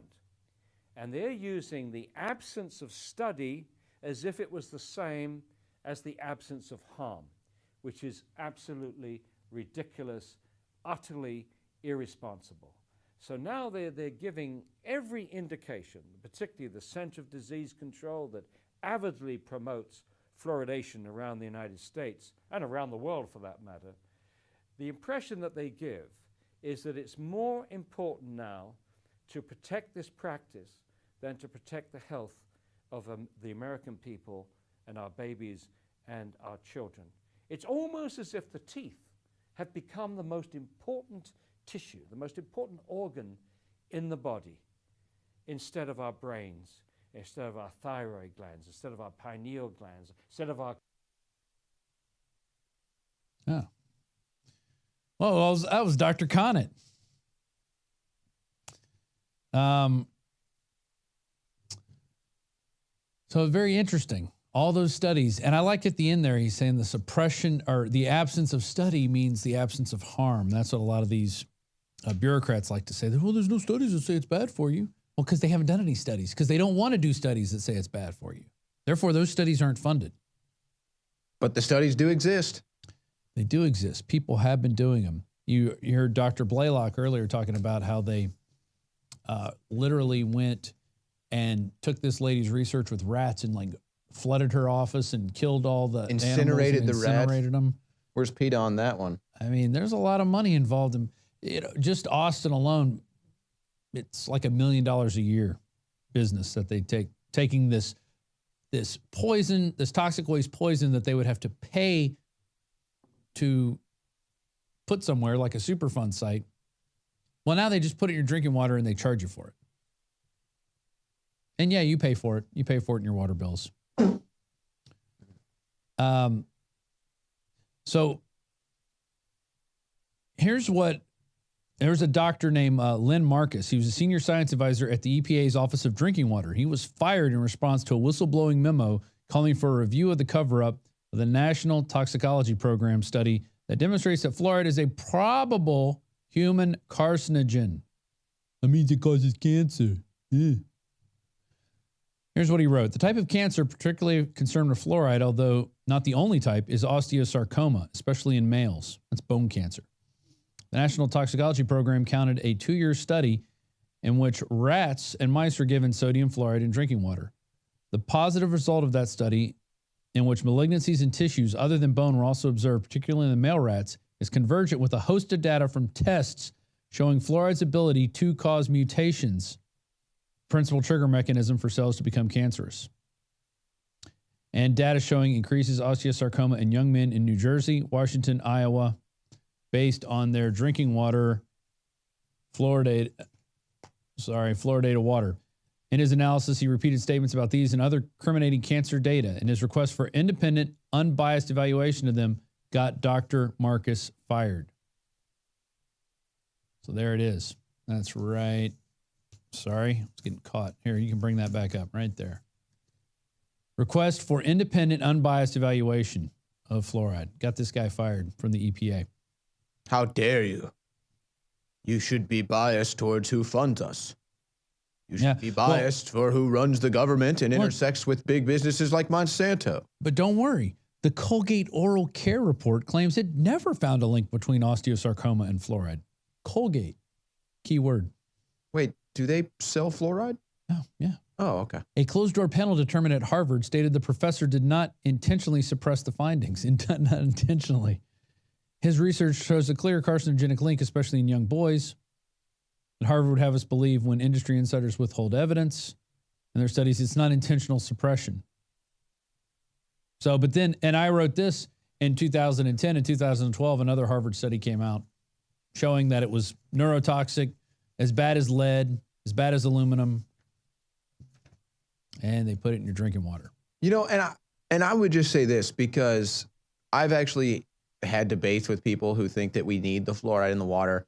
And one argument that I hear that maybe I could, take a little credence from is that, okay, the water that they're pulling in is probably filthy and disgusting, and it needs filtered. Maybe it needs the fluoride to go in there and kill bacteria or something like that. There might be a process throughout the filtration that maybe you need to put the fluoride in there. Okay. So, but why are you feeding it to us? Why don't you give, after you treat the water with fluoride, why don't you then filter it with reverse osmosis or filter it through a gravity filter, filter it through something else to actually get the poison out? They just add the poison. And if they want to say, well, this is part of the process to clean the water so that you can drink it, well, filter it back out. If you have to add the poison to filter it in the first place, can you take the poison out before I drink it? But you know what? I don't drink it anymore. So that's how you deal with that. I just love how we were just showing the B-roll of inside the fluoride plant. The MSDS listed putting on the tanks of fluoride that they put in your water is listed as 4, which is even worse than a 3. 4 is the worst you can have for human reactivity. I wonder what else is a 4. Cyanide. I bet cyanide's a 4. Let's look up the MSDS of cyanide. Look up arsenic. But it's the same thing. There it is, 4. Big number 4. That's on the fluoride there, or whatever, the hydrofluoric acid or whatever it is they're pouring in here. And all. And if you look in Europe, they've been taking it out of their water for years. What's that? Well, that's sodium fluoride. It also says it for hydrofluorosilicic acid. That's the interesting conundrum. How can they put it at 3? So that's hydrofluoric acid that they're adding. Yeah, that's hydrofluoric acid, not fluorosilicic acid. Well, there you go. And it says health a 3 and that's got a 1 in reactivity. Yeah, MSDS needs to get its head together. See if you guys can find out the MSDS on cyanide or arsenic or some other, whatever. Yeah, arsenic is the main ingredient in rat poison, right? Wonder if that has the same MSD reading as what they're putting in the water. Maybe we should put that in the water. Maybe. Oh, it's a 3.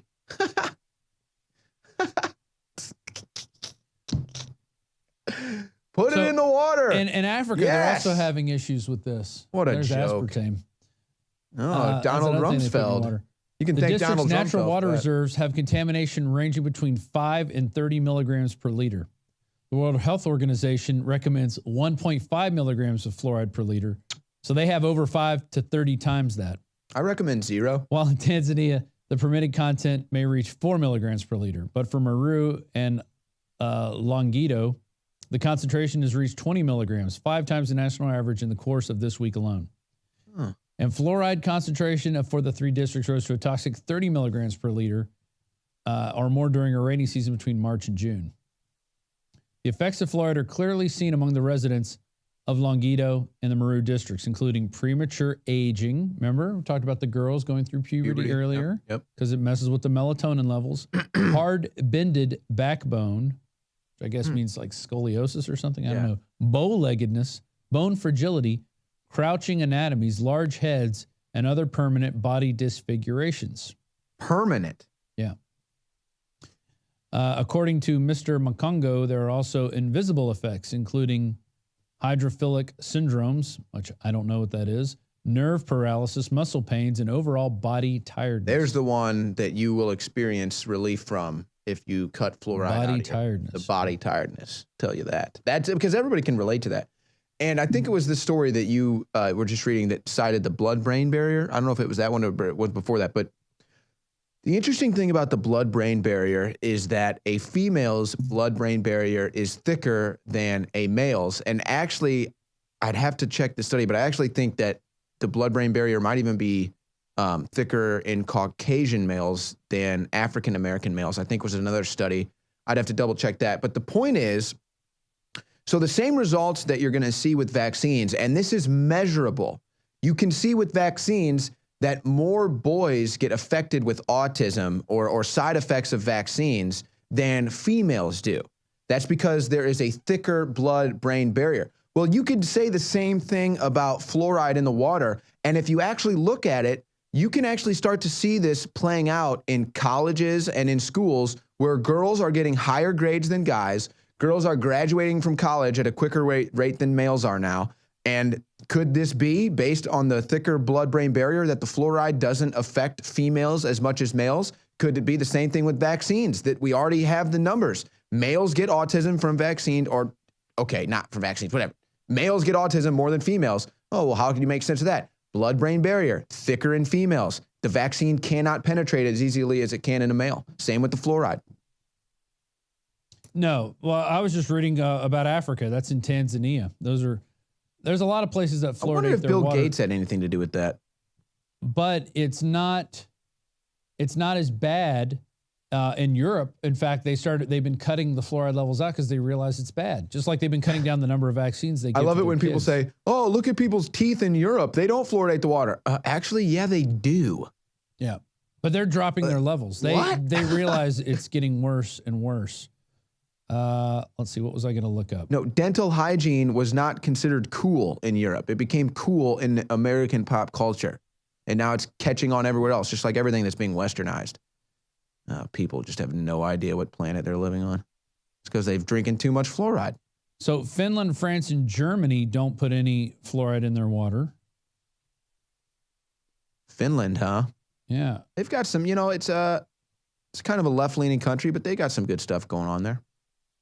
Well, health-wise, a lot of these countries are beyond us. They a lot of meat probiotics in yogurt and stuff like that. And you know what happens They're not is, opposed to here's what raw happens milk. with this, Rob, is because Finland isn't an invasive country, because Finland isn't imposing around the world, they can focus their efforts and their funding on schools and health.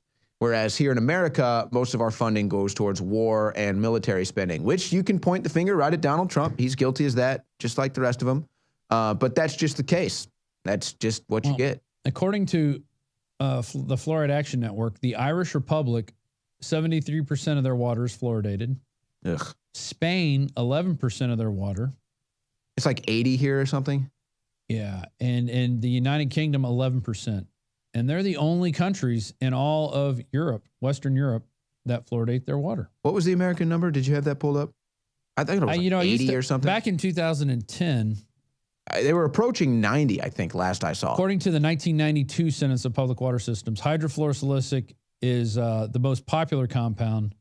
Oh, this is how much in those. And sodium fluorosilicate is 28%, and then sodium fluoride is 9%. Those are the three main uses of fluoride. Okay, and there you go. Because the number in the There's United some States numbers. keeps going up and down. I haven't looked at it lately. It's let's see. They're fluoridating everybody. Peru, they got some Only 2% Peru, Serbia. I know people from Peru and Serbia, smart people. South Korea. 64%. That's South right. Korea. How about that? Dang, Singapore. Don't drink the water there. United States, 64%. I feel like it's higher than that. When was this? This is from 2012. I think it's higher than It goes up and down because people are waking up and people are getting it pulled out of their water systems. People are demanding it not be put in. You know, and I'm seeing those stories though, Rob, but I mean, maybe I'm just missing them, but I'm yet to see many stories where they actually listen to the people. I've seen stories all over. A lot of it, when I was living in St. Louis, some of the people out in the western suburbs and the county areas were protesting the fluoride in the water, but they never got any government action. I've heard about groups protesting fluoride in the water everywhere, but I haven't seen any government action. So I don't know what's up with that. They just get ignored. And then, Rob, this is just so cyclical. So we poison ourselves with the vaccines. We poison ourselves with the fluoride in the water. We poison ourselves with the unhealthy food we eat and all the ingredients. And then we have to pay for all of it with damn government health care. So I got to pay for a bunch of dumbasses who want to drink fluoride all day, eat aspartame all day, and eat GMO all day, and have a McDonald's double cheeseburger every day. The Great. circle is now complete. Great. So now you're going to have osteoporosis. You're going to have Alzheimer's. You're going to have low blood sugar. I mean, it just, gosh, you're going to have diabetes. Thanks a lot. So here's an article from this year. Rogersville begins the process of removing fluoride from water treatment. Water Superintendent Sean Hatchett told Rogersville Board of, I guess it's somewhere in Tennessee, and the Mayor Adelman have shown that putting fluoride into public water has little effect on the oral health of those who drink it. Fluoride does, however, cost the city of Rogersville $40,000 annually. What does it that mean? corrodes the plumbing. Yeah, it corrodes the plumbing just like it corrodes your pineal gland. And for those two reasons, he's proposed removing it from the city. You saw the pipes. Didn't we show you the pipes? The corroded I had pipes? people tweeting me pipes in their homes. I retweeted them. I don't understand this. Begin the process to shut down fluoride? Hey, here's how you do it. Quit adding fluoride to the water. No, look. The one-step process. The city attorney, Bill Phillips, noted that although there was an advisory referendum in the 1950s to add fluoride to Rogersville's water treatment process, it's not necessary to have another referendum to remove the fluoride. So basically, they're doing it just by one guy in the government saying, hey, this is costing a lot of money. It's corroding the pipes. It's going to cost us more money down the road. Why don't we just get rid of it? And basically, it's not doing anything except helping people prevent cavities between the ages of 12 and 14, he said. That's the largest study ever done in two communities, one fluoridated and one not. And it makes no sense. Again, Rob, okay, even though they don't have the science to prove it, let's just go along with the theory that fluoride helps fight cavities. Okay, fine. Then I'll take your toothpaste with fluoride in it, even though I use Super Blue and I find it works better. I'll take your fluoride toothpaste and you know what? I'll brush my teeth with it, okay? And that's how I'll prevent cavities. Adding it to the water doesn't do anything. What do you do when you drink water? You drink it. You open up your gullet and you drink it. You ingest it. You don't swish it around in your teeth. You don't swish it around in your mouth. You don't put it on a toothbrush and just use the water. This is absurd. And I'm telling you, as soon as you do research into what they're putting in the tap water, it is not going to be very easy to rinse your mouth with tap water ever again. That's true because it's not just fluoride. It's a whole host of chemicals. That's why you should be filtering your water. Patents on fluoride and rat poison and insecticides. Do you drink Raid? Do you spray that in your mouth? Whoa, whoa. Hey, I mean, glyphosates are safe. Drink these glyphosates. Oh, actually, we have some. You mind drinking them right here? Oh, sure. Yeah, right. I'm not going to drink these. I'm not an idiot. Oh, here, drink this fluoride. Swallow this fluoride. Oh, wait, poison controls numbers right here, sir. So as soon as you ingest it, you can call them. It truly is amazing what we do to ourselves on an everyday basis. I'm surprised that we're walking around. Well, some of us. Look at that. Countries who do not fluoridate their water have also seen big drops in the rate of cavities. Yeah. Now, I wonder if the Dental Association puts fluoride and says you need fluoride in your toothpaste so you get cavities and have to go to the dentist more often. They wouldn't be into that. That could not be a conspiracy. And then the government who wants to control your health care intentionally makes you sick. Ever heard of tyranny? Ever heard of that? Funny how that works. Oh, somebody sent me a little calcification on a water pipe here. Yeah. Is that on Twitter? Yeah. Did you see that? I had some people sending me. I retweeted one of them. EPA denies petition to ban use of fluoride chemicals. So that, oh, it's American Dental Association. It was their petition? The petition does not provide scientifically defensible. You know, No, that's what I'm saying. The ADA has actually come out against fluoride now. EPA. I think it's the EPA got rid of fluoride from their building drinking. Let me look this up real quick. Oh, shocking. Just like Monsanto has organic foods they eat in their building.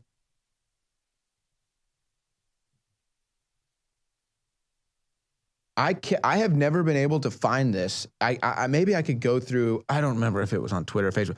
Somebody sent me the original document, the original declaration from the CDC and the World Health Organization about adding fluoride to the American water. And they admit in the original press release, they admit they do not have the science that proves that it causes cavities. They admitted it.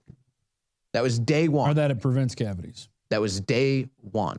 But nobody read it.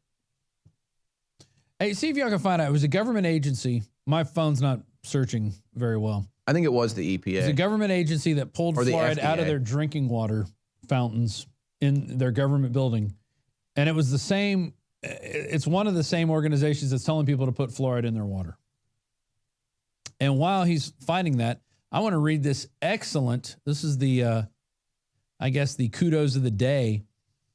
In case you're wondering how you can support us, how, we bring information to you, massive amount of information today on fluoride, but how you can support us, you go to InfoWarsStore.com. This is a review of BrainForce, a 5-star review. The title is Excellent Product Exceeded My Expectation. I love BrainForce. It has transformed my productivity at work, and I've been able to replace coffee with this incredible natural alternative. After long days, I would normally be exhausted. Now I'm clear-headed and alert. I highly recommend this to others where there are benefits, and I'll let you discover for yourself. But it is a supplement that has made a huge difference in my quality of life. And that's just one of the many reviews you can find on BrainForce. In fact, it's a 4.5. I had to It's a 4.6 actually, Rob. 4.6. Bing, bong, bong. Put it up. Bong, bing, Put bing, it up. bong. There it is. So, yeah, show it up. Pull it up. Ah.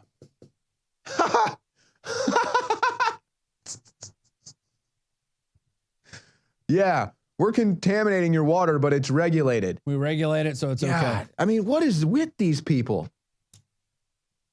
I don't know. Why would you pay for a substance to put in your water that's been proven to cause cancer? You know, and even though, you know cavities, what, Rob? Rot your teeth. We politically put Donald Trump in office because we believe that he is the first. I mean, we believe he was the only candidate that was going to put America first, okay? And this has been widely politicized. You know what? Every American, no matter their political leanings, should be able to get behind getting the fluoride out of the frickin' water, okay? I mean, these are studies across the board.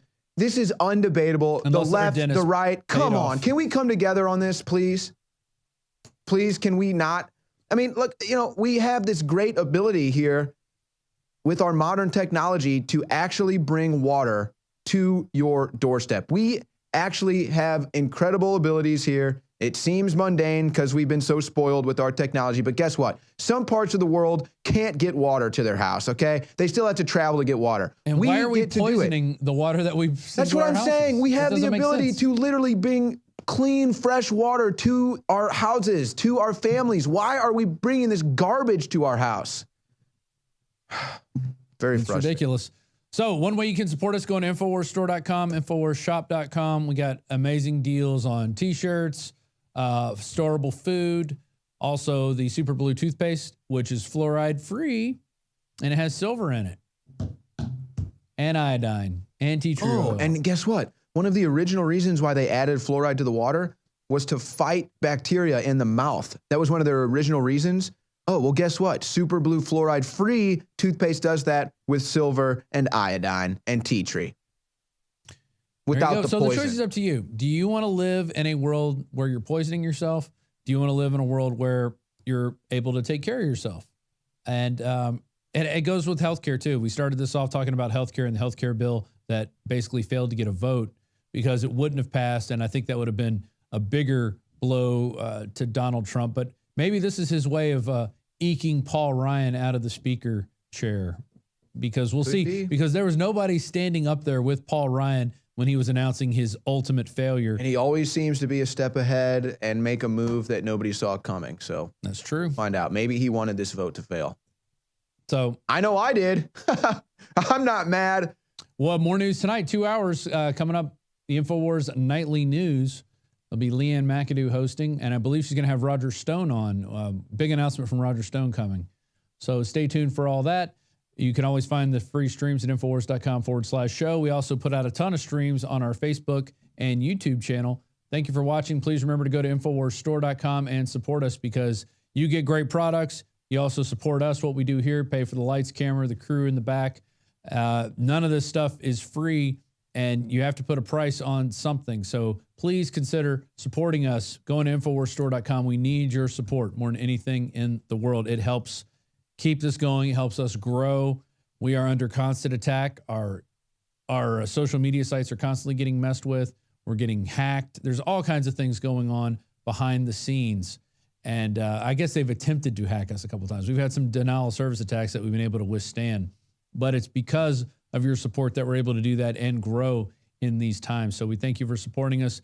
Keep spreading the word about what we're doing. Spread the articles, spread the videos. And together we can grow and get out there and start becoming an activist in your area. Flint, Michigan is not the only place in the world that has dirty water. Okay? If you think Flint, Michigan is the only place you got to worry about, got another thing coming. It's all your water out there. 63% of our country is being poisoned with fluoride right now. So you're probably in that niche group that is being poisoned. So get up off your keister and do something about it. Start going and speaking out at some of these city council meetings and start a movement. Get people involved. It's easy. You just got to get up and do something. Okay? Don't wait for somebody else to do it. You be that person that gets up and does it yourself. And with that, thanks for watching. I'm Rob Dew, Owen Schroyer, and we'll see you next time.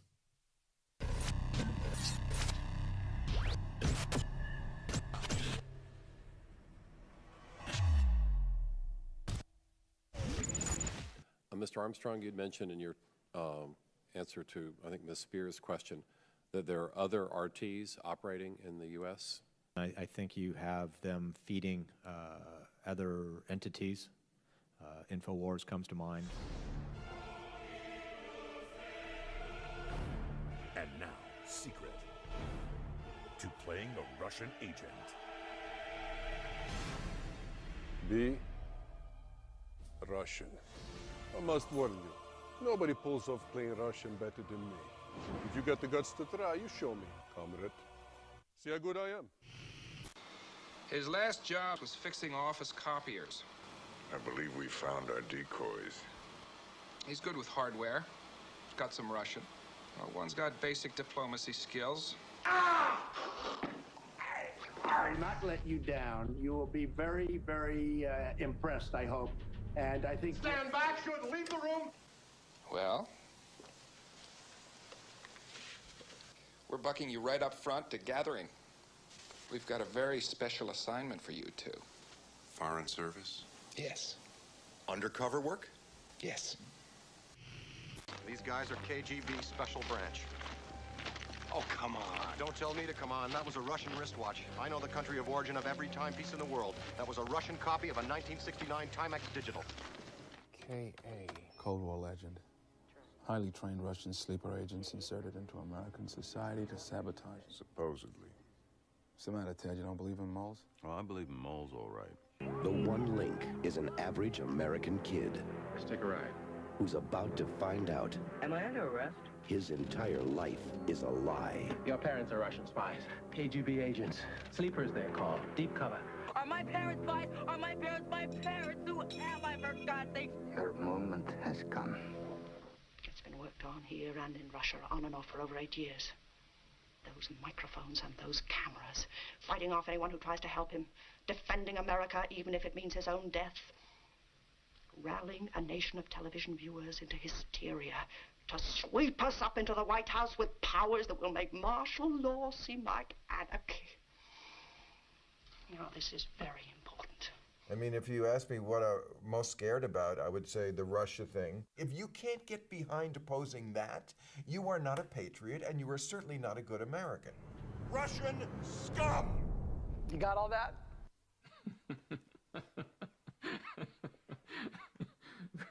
Вы меня рассмешили. Дай вам Бог здоровья, потому что уже конец рабочего дня, так, в принципе, уже спать пора. Поеду домой с хорошим настроением.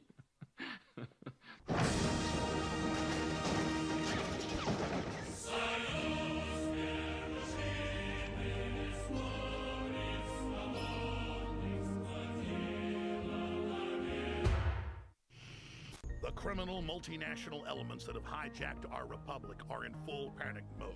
Donald J. Trump has led the American people in the first stages of restoring our republic. Now they're launching the bizarre conspiracy theory with no proof, claiming that Trump and his legions of supporters are either Russian agents or their dupes. While the trillion-pound elephant in the living room is the fact that Hillary Clinton publicly got illegal money from the Communist Chinese, Saudi Arabia, and scores of other nations directly to super PACs and her campaign, not to mention her admittedly illegal foundation. It was Hillary that got $35 million to hand over our uranium to Russia, not Donald Trump. That's why it's imperative that President-elect Trump get on the offense now with the truth. That it's Hillary, the Democrats, and the MSM that are in league with the foreign powers of globalism to bring our country down and destroy our sovereignty. They have done, in spades, what they accuse Donald J. Trump of.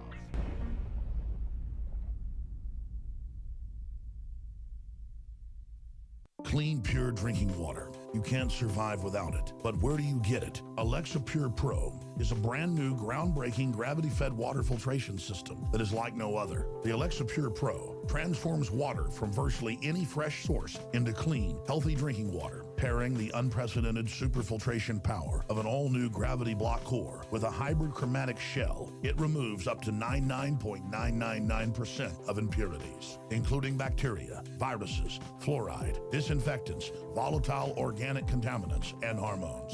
Filter capacity up to 5,000 gallons. Stainless steel construction. Easy assembly. Low maintenance. Replacement filters are simple to install. And now, as part of an exclusive limited time introductory offer, you can save $20 off the retail price and get free shipping. This is a limited time offer, so order your unit today and receive free shipping and $20 off. Go to InfoWarsStore.com or call 888-253-3139.